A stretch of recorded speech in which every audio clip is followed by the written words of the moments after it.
Kristen Atchison here, and this is our third lecture talking about the t-test for two related samples.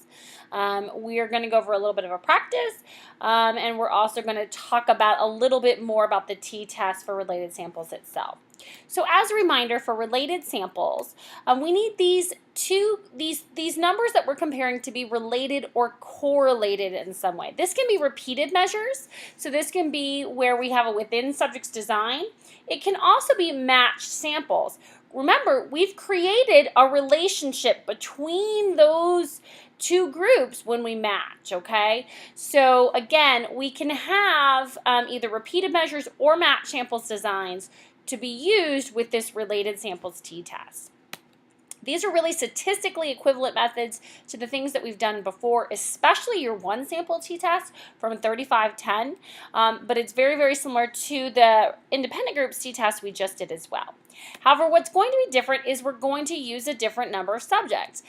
But whether you're using a repeated measures or a matched samples t-test. In a matched samples t-test, you're going to have twice as many subjects as a repeated measures design, and you're going to need to account for that. However, in a repeated measures design, you're just going to have that one group of people that you've measured twice. You repeatedly measured them. So there will be that difference in the number of participants, whether you're doing a repeated measures or a matched samples, related samples t-test. But other than that, pretty much everything is going to be the same. And again, very, very similar to what we've done before with the one sample t-test and the independent groups t-test. So we're going to start this out with a data transformation. As we've discussed before, you have to start out with different scores. For each person, or in the case of a match sample, each pair of people, you're going to subtract one score for the other. Once we've done that, we'll carry out our hypothesis testing with those different scores, okay? So we have to do this data transformation first. And this, again, is what it's going to make it look so much like that single sample t-test, is because we're going to end up with one set of scores, and we're going to conduct our t-test with those different scores. The population difference is 0 because we're again testing against this null hypothesis, this idea of no change. So we're going to compare it to this population that has a mean of 0. Again, this is very structurally similar to the other t-tests. It's essentially the exact same as that single sample t-test, as I've said, because we're basing these samples on different scores rather than raw scores. Again, how we're going to come up with that value is we're going to take one score and subtract it from the other score, and that will give us our difference score. Then we're going to add those different scores together, and we're going to calculate a mean difference based on that. And our mean difference equation is just what you would think it looks like. The sum of all the different scores divided by the number of scores that went into that. It's just our normal mean. Remember, you do have to do a data transformation first. This is the first step of a repeated measures t-test. You have to do this. If you do not do this, it won't work. Okay, you have to do this data transformation first. You cannot use your treatment group and your control group because they're not independent groups. You can't treat this like an independent groups t-test because they are not. They are related, whether that be because they're repeated or because they're matched. So we have to do this data transformation first. In the literature, we'll report the means and the standard deviation in a statement or a table. We'll have a concise version of the test results, just like we've been doing in the previous t-tests. We'll report our t-values with our degrees of freedom. We'll report our significance level. We'll report our effect size. So our t-statement is going to look identical to the way it looked in that independent groups t-test as well. So an example of a statistical statement would look like this. T with the degrees of freedom 9 is equal to 2.43. P is less than 0.05, and our effect size, okay? Remember, you're only going to need to have a measure of effect size if you're rejecting the null. If you fail to reject the null, you don't need to calculate an effect size. You don't need to include effect size in your statistical statement because there is no effect. That's what you found when you failed to reject the null. So again, there won't be that component to it if you don't reject the null. Okay, so here's a practice problem I'm going to walk you through. A major oil company would like to improve its tarnished image following a large oil spill. Its marketing department develops a short TV ad and tested on a sample of 7 subjects. Okay, important information we've noted so far. Improve, so we're talking about a directional hypothesis. 7 subjects, right? So we know we've got an N of 7. People's attitude about the company are measured with a short questionnaire about how positively they viewed the company both before and after watching the ad. Was this ad effective in accomplishing this goal? So here's our raw data. Remember, the first thing we have to do is transform this data. We can't use this raw data in a repeated measures t-test. We have to transform the data into those difference scores. Okay, so we'll do that in the next slide. First, let's talk about our research hypothesis and our null hypothesis. Our research hypothesis, the TV ad will improve people's image of the large oil company, and we have our mathematical version as well. Our null hypothesis, the TV ad will not improve people's image, and we have our mathematical version as well. Notice that we have less than or equal to. We have to have that equal to in that null hypothesis so that we're including 0. Remember, we are saying that it could be the same. It could be no change. We need to include that in that mathematical statement. If you just do less than, you have greater than on one and less than on the other, you leave out 0. So you really need to make sure you're including that or equal to so that 0 is accounted for in your null hypothesis. So for this practice problem, we are looking at a T-shaped distribution with degrees of freedom 6. We get that because remember we had 7 subjects. 7 minus 1, 6. Again, if this was a match subject design, that would be different, but this is a repeated measures design, so we'll go with the 7 subjects minus 1. Again, we're going to compare this against a group of no change, of no difference. Again, that's why it's so important that you include that or equals to in that null hypothesis, because we're comparing it against the idea of no change. We're comparing it against 0, so we have to include that in our mathematical statement for our hypothesis. So again, we're going to have a cutoff of a one-tailed high. We know it's one-tailed because it said improve, right? And we know it's high because it said improve. It's talking about a directional hypothesis.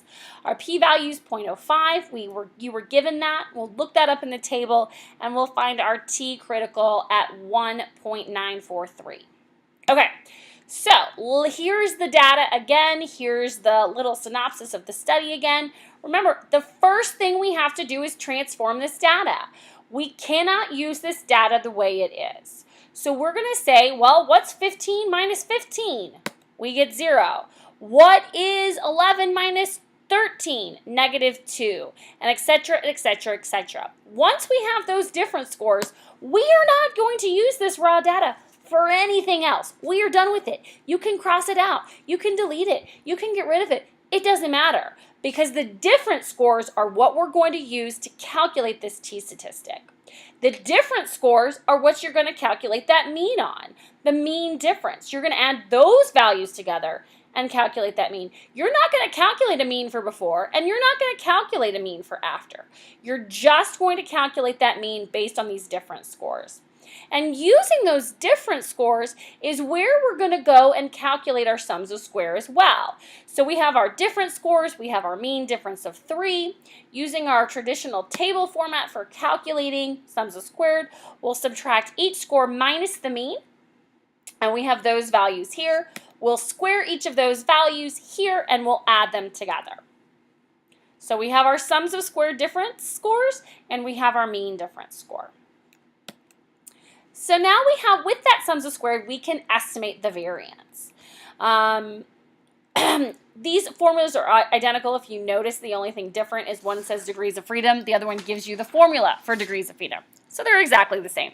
So remember, we just calculated our sums of squared difference scores, and we got that value was 74. We know we have 7 subjects in this study, and so we have 74 divided by 6. Okay, so divided by that degrees of freedom or divided by 7 minus 1. When we calculate that out, we get 12.33. 12.33 is our estimation of the variance for the population.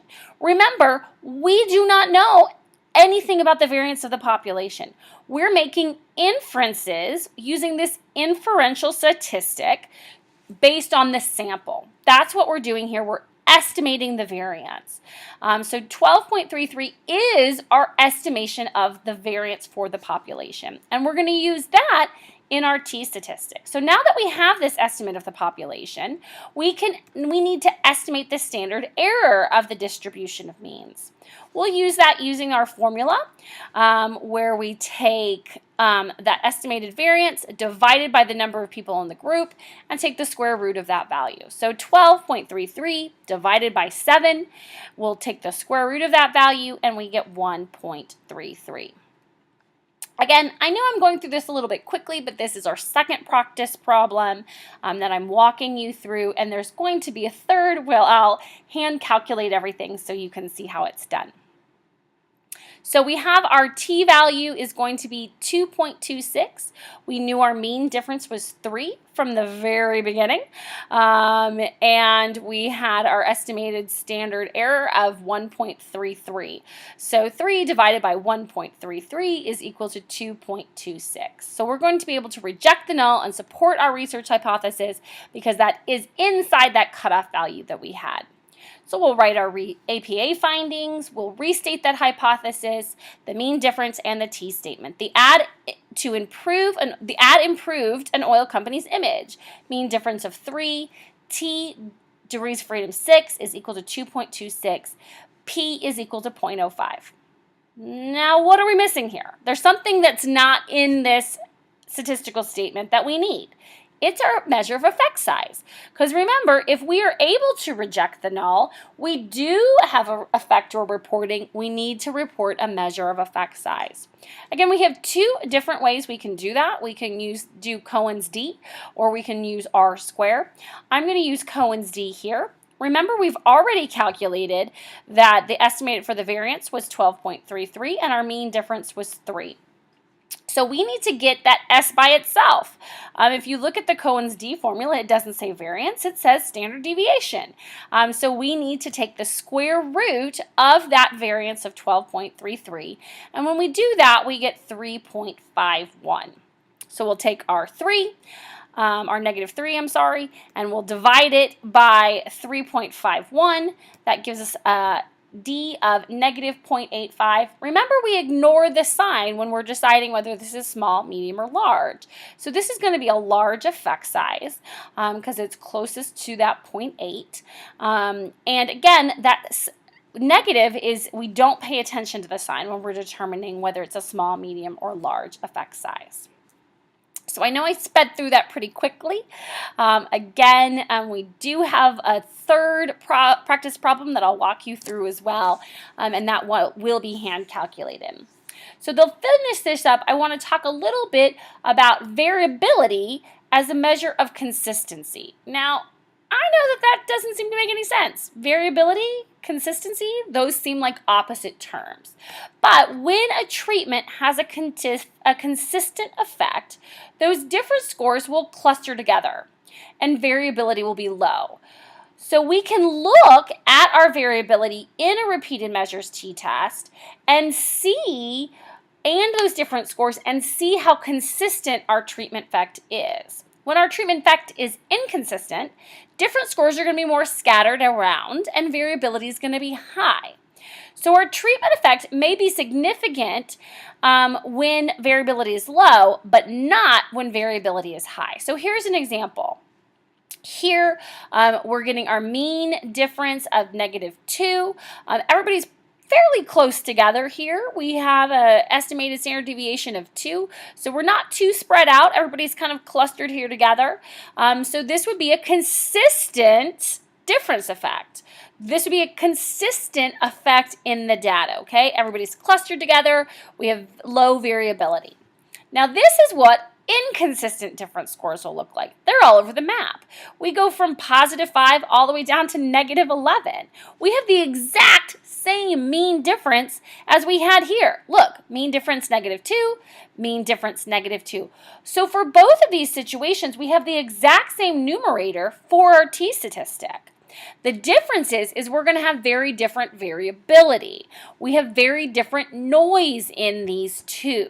So for our t-statistic, for the first one with those consistent scores, we'll probably get a significant t. But for this one where we have so much more noise, so much more variability, it's going to be harder to see whether see that effect in all of that. And so we're probably not going to get a significant t value here. So to wrap up, before we finish up that last practice problem, I just wanted to compare the related samples t-test versus those independent samples t-tests. So our related samples t-tests are great because they have those same advantages of a repeated measures design. They're requiring fewer subjects. We only had 7 subjects in this study. That's great. We're able to study changes over time. Also super, super helpful. Each person can act as their own control as well, and that's going to reduce or eliminate the influence of individual differences. Again, this is really, really beneficial. This will reduce some of that variability that we were just talking about. Remember, the lower the variability you have, the better chance you have of getting that significant statistic.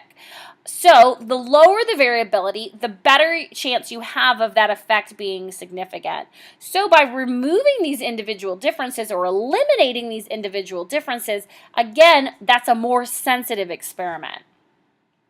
We have substantially less variability in scores, and that's because we are calculating these difference scores. So these are all those advantages that we have over an independent samples t-test. However, just like you would guess, everything has limitations. And while repeated measures designs have high power, which means we can see that effect when it's there, the standard deviation, and that's because they have that low standard deviation of difference scores, we have weak research design without a control group. So the example that we just gave you, where we tested someone before and we tested somebody after, if you think back to research methods, that is terrible. That's that one group pre-test, post-test that we gave you all those threats about internal validity about. That's a horribly designed study. We need a comparison group to control for those threats to internal validity. So again, and then we've changed the statistics again by adding that. So there are benefits, there are disadvantages, and again, it's really going to depend on the individual research question and the individual variables that are being studied. Thanks.